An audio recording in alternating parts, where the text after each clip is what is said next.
जहां हम इस बैठक में दो विषयों पर हम सब लोगों ने बहुत गहराई से विचार करते हुए आगे कार्य योजना बनाने का हम लोगों ने संकल्प लिया। एक तरफ संगठनात्मक विस्तार के लिए जहां बूथों के सशक्तिकरण का हम सब लोग अभियान चला रहे हैं, उसकी हम सब लोगों ने रिपोर्ट ली। आने वाले समय के लिए स्थापना दिवस हमारा 6 अप्रैल को है, उसकी कार्य योजना हम लोगों ने बनाई। साथ ही साथ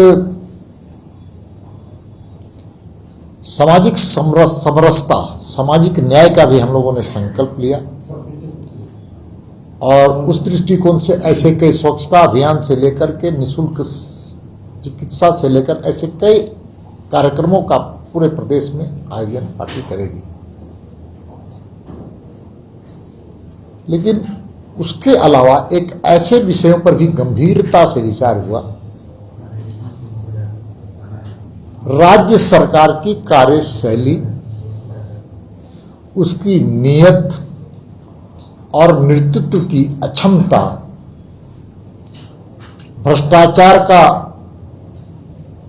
बोलबाला, state sponsored corruption, family sponsored corruption और साथ ही साथ हम कह सकते हैं कि लगातार इस राज्य की सरकार नौजवानों के भविष्य के साथ खिलवाड़ करने वाली सरकार, चुनाव के पहले जो संकल्प लिया था जनता को धोखा दे करके, नौजवानों को धोखा दे करके, बेरोजगारों को धोखा दे करके कहा था कि एक साल में 5 लाख लोगों को नौकरी देंगे। लेकिन जिस प्रकार की सरकार के नेतृत्व की नीयत रही और इनके नेतृत्व में खोट रहा, हेमंत सोरेन जी, झारखंड मुक्ति मोर्चा, कांग्रेस और आरजेडी की सरकार ने राज्य को के नौजवानों के भविष्य के साथ खिलवाड़ करने का काम किया।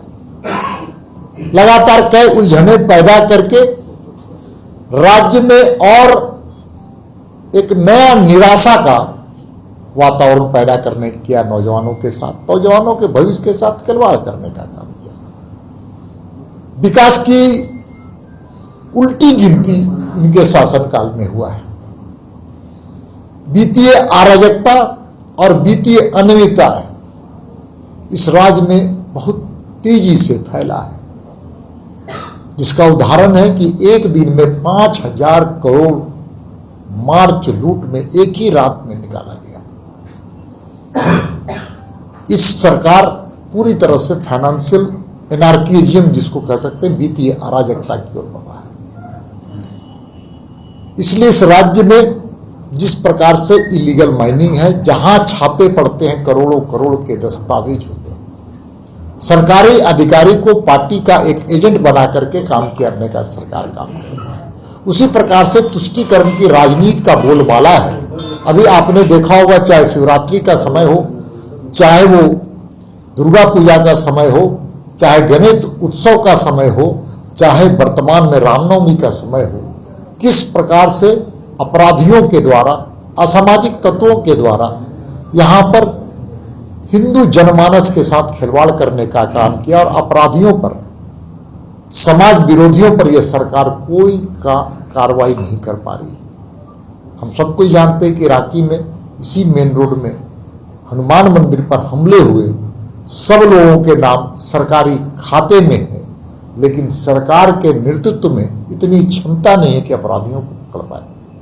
तो ऐसे कई विषयों को लेकर के, खनिज संपदा की तस्करी, ऐसे कई चीजों को लेकर के, प्रखंड स्तर पर भ्रष्टाचार की कहानी है, ऐसे कई विषयों को लेकर के झारखंड की 3.5 करोड़ जनता की अभिव्यक्ति, इस राज्य से निजात मिलनी चाहिए, इस हेमंत सोरेन की सरकार से निजात मिलनी चाहिए। इसलिए भारतीय जनता पार्टी 3.5 करोड़ जनता की अभिव्यक्ति की आवाज बनकर के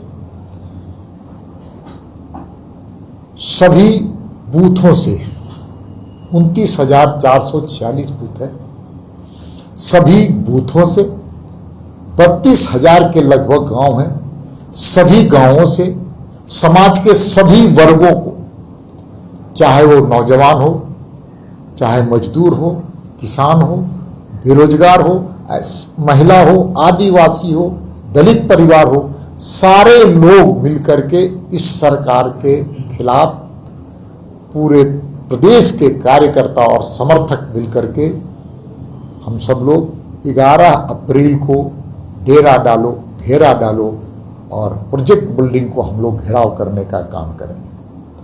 और सरकार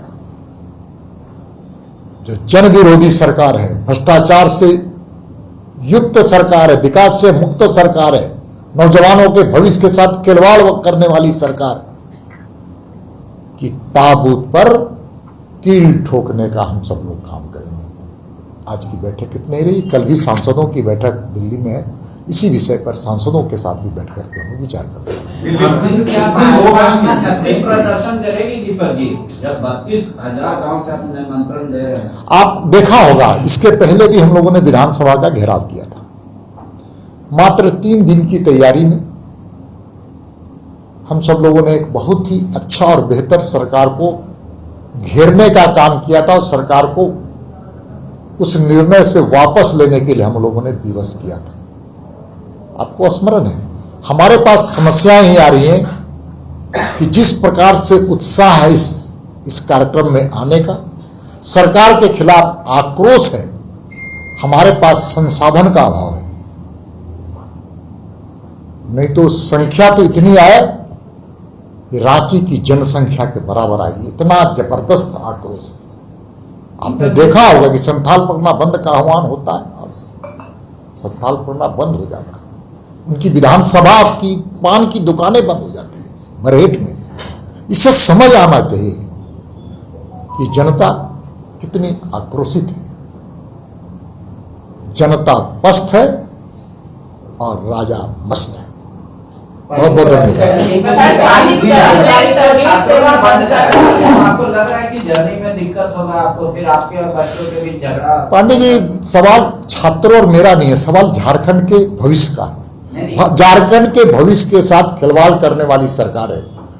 मैं बार बार कहता हूं कि आपने जो वचन दिया था चुनाव के पहले, मैनिफेस्टो जारी किया था, उस मैनिफेस्टो को पढ़ करके जनता को बताने का काम कीजिए कि कितना आपने उस मैनिफेस्टो के आधार पर 3 साल में आपने काम। मेरा सवाल दूसरा था, बच्चे 10 को बंद कर रहे हैं, 11 की रात्रि से लेकर और 10 तक, तो आपको लगता है कि आपके जो कार्यकर्ता या जो लोग दूसरे जगह से आएंगे उनको दिक्कत हो सकती है? नहीं, संसाधन का अभाव है। अगर मान लीजिए किसी प्रखंड से 10,000 लोग आना चाहते हैं, उतनी वाहन की व्यवस्था हो ही नहीं सकती है। सच इस बात का है, इसलिए हम लोगों ने प्रखंडों में आंदोलन किया था। आपको स्मरण दिलाना चाहते हैं, 264 प्रखंड, 264 प्रखंडों में हम लोगों ने कार्यक्रम किया था। 2,82,000 लोग पूरे कार्यक्रम में थे। मेरे पास तो संख्या है, हस्ताक्षर है। उसके अलावा जिले में, सभी जिलों में हम लोगों ने 24 जिलों में कार्यक्रम किया था। 1,73,779 की संख्या में पूरे 24 जिलों में लोग आए थे। अब प्रदेश में आने के पास क्या है कि अगर मान लीजिए साहिबगंज का, राजमहल का इलाका दूर है, आएंगे तो वाहन की व्यवस्था, उतनी वाहन की व्यवस्था हो ही नहीं सकती है। अगल बगल का अगर कोई प्रखंड की बात कीजिएगा, वहां पर उतना वाहन ही नहीं है कि वहां से लोग आ सके। वाहन जितना नहीं लोग आ पाएंगे। बच्चे के बंद को आपका समर्थन रहेगा? इस सरकार के खिलाफ जिन लोग न्याय की लड़ाई लड़ रहे हैं उनके साथ भारतीय जनता पार्टी है। बहुत बहुत धन्यवाद। हमारा राइट है, हम क्षमा मांगते हैं। राहुल गांधी लगातार, राहुल गांधी ऐसे नेता के पहले भी बेल में ही बाहर थे, पहले भी जमानत में ही थे और फिर से एक बार नया जमानत मिला है। और इस बार जमानत किन कारणों से मिला है? न्यायालय के निर्णय आए थे और न्यायालय के निर्णय में था कि आपने पिछड़े समाज को अपमानित करने का काम किया, आपने पिछड़े समाज के स्वाभिमान को ठेस पहुंचाने का काम किया। और तो और जब जब विदेश जाते, एक बार नहीं 7 बार विदेश में मेरे पास प्रमाण है कि भारत मां को अपमानित करने का काम किया, संसद को अपमानित करने का काम किया, लोकतंत्र को अपमानित करने का काम किया और न्यायपालिका को अपमानित करने वाला नेता देश में स्वीकार्य नहीं।